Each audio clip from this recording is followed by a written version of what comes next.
Hey there, series finders! I am so pumped for today because we are diving headfirst into the shadowy, adrenaline-soaked world of spy TV shows. And before we get into it, first pinned comment.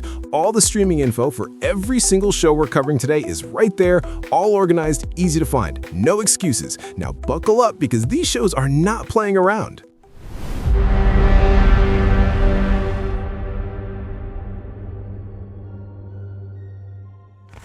A woman who has literally nothing left to lose decides to go to war with an entire secret government agency. Not filing a complaint, not going to HR, full-on war. The energy in this show is unhinged in the best possible way. Like someone lit a firecracker inside a thriller novel and just let it explode for 4 seasons straight.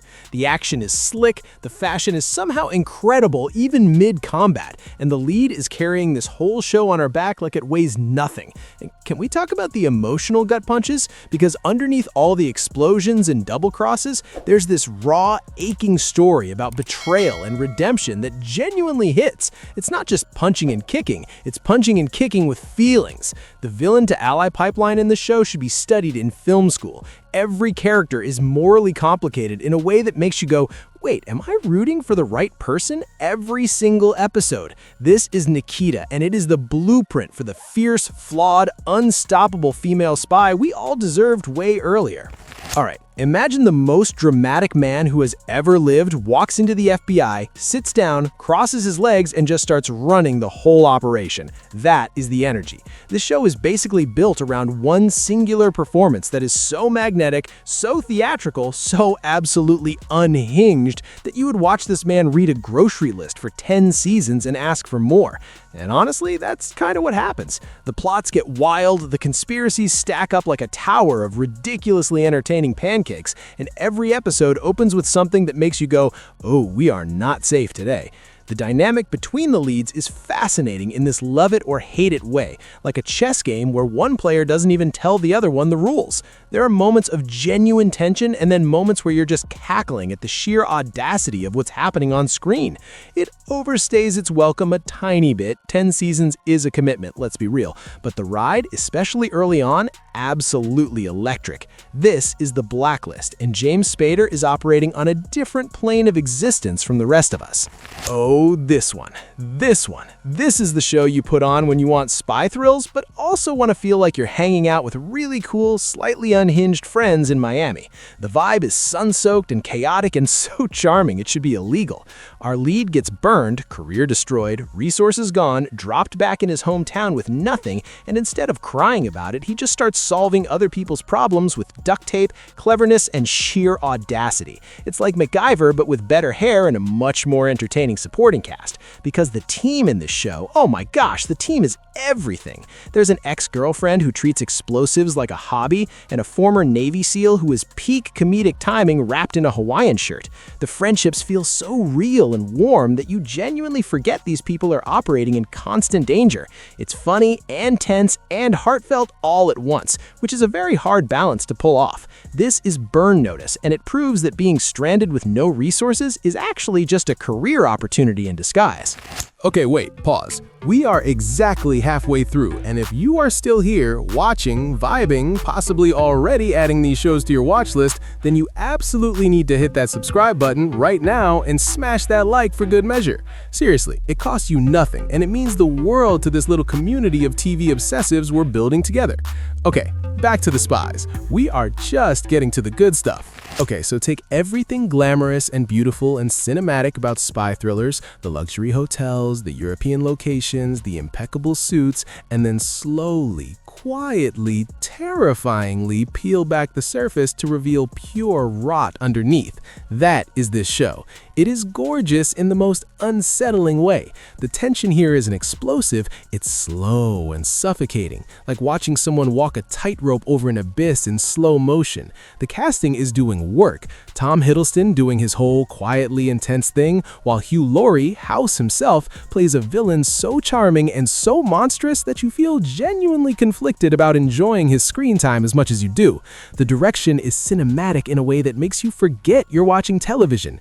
Every frame feels intentional. Every smile hides something dangerous. If you like your espionage with sophistication and a creeping dread that builds until you can barely breathe, this is your show. This is The Night Manager, and it is proof that the most dangerous people in the world always have the best manners.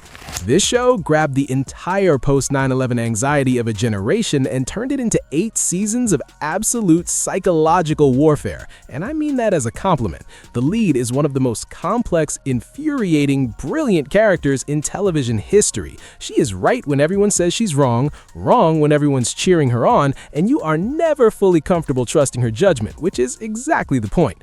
The show is messy in the way real intelligence work is messy. No clean answers, no obvious heroes, just people making impossible decisions with incomplete information. Some seasons hit harder than others, let's be transparent about that, but when this show is firing on all cylinders, it is genuinely one of the most intense watching experiences on television. Claire Danes is doing things emotionally that deserve their own category of award, and Mandy Patinkin is functioning as the world's most emotionally complicated father figure, and I will not be taking questions. This is Homeland, and it will make you feel stressed, brilliant, and deeply in need of a nap, sometimes in the same episode. All right, this might be the most quietly devastating show on this entire list. Because on the surface, it looks like a marriage drama set in the 80s with great soundtrack choices, and then it just dismantles you. The concept sounds almost campy, Soviet spies living as a normal suburban American family, but the execution is so grounded, so painfully human, that you forget you're watching a spy show. You're watching a show about identity, about loyalty, about what it costs to live as someone you're not for so long that you forget who you actually are. The performances are some of the best in television, full stop. The slow burn here is slow. This is not an action every episode situation, but every quiet moment is loaded with so much tension it's practically vibrating. It is the kind of show that rewards patience in ways most TV never does. This is The Americans, and it is the rare spy drama where the most terrifying moments happen at the dinner table.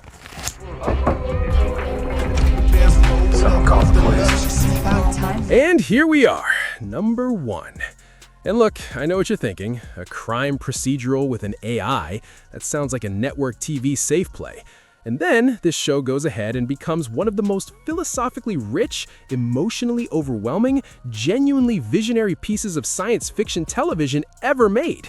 It starts as a fun vigilante show, and then it evolves slowly, organically, into this massive meditation on surveillance, free will, and what it means to be conscious.